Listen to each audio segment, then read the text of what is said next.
Hello, good morning everyone.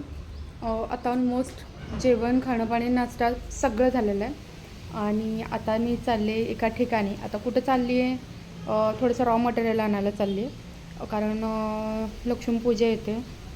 काही jewellery माझ्या स्वतःसाठी पण बनवायचे आहेत आणि कस्टमरसाठीसुद्धा ऑर्डर आल्या आहेत. सो मी ते रॉ मटेरियल पहिल्यांदाच तिथं आणायला चालले जिथं मी शिकले होते.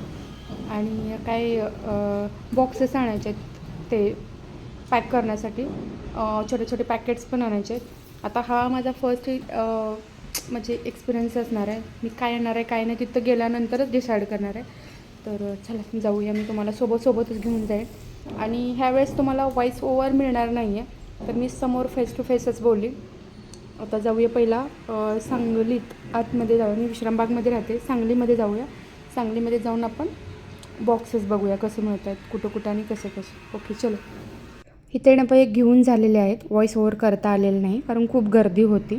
त्यानंतर गेले मी पिशव्या आणण्यासाठी. तर मी छोटे छोटे पॅकेट्स मला पॅकिंगसाठी हवे होते, ते घेतले. आता आले मी ज्वेलरीचे कलर घ्यायला. ज्वेलरीचा तो कलर कागद असतो ना, तो कलर नाही, कलर कागद. सो ते बघूया आता आपण. तर इथं हे कलरचे कागद पण मिळालेले आहेत. त्यानंतर चालली मी मिरजला ह्यासाठी चालली की मला जे रॉ मटेरियल हवं होतं त्यातलं अर्धं साहित्य मिळालं नाही, अर्धं साहित्य मिळालेलं नाही आहे. सो मी तिथं चालली आहे. आता तिथला व्हिडिओ काय मी घेतलेला नाही आहे, कारण तिथंही खूप गर्दी होती आणि टाईमही मला नव्हतं. त्यामुळे डोक्यात प्लॅनिंग चालू होती कामाची, त्यामुळे लक्षातच नाही आलं व्हिडिओ शूट करायचा. त्यानंतर रिटर्न लक्षात आलं आणि त्यानंतर हे छोटंसं शूट घेतलेलं आहे. परत जाता जाता मी हेअर ऑईल करण्याचं थोडंसं डोक्यात घेतलेलं, त्याचं साहित्य घेतलं, मेथी वगैरे, कलोंजी वगैरे. त्यानंतर एक साडी होती माझ्याकडे छानशी, तर ती मुलीसाठी मला फ्रॉक शिवायचा होता, तो लगेच पटकन मी घेतला शिवायला. आणि ज्वेलरी पण केल्या होत्या खूप साऱ्या ऑर्डरच्या.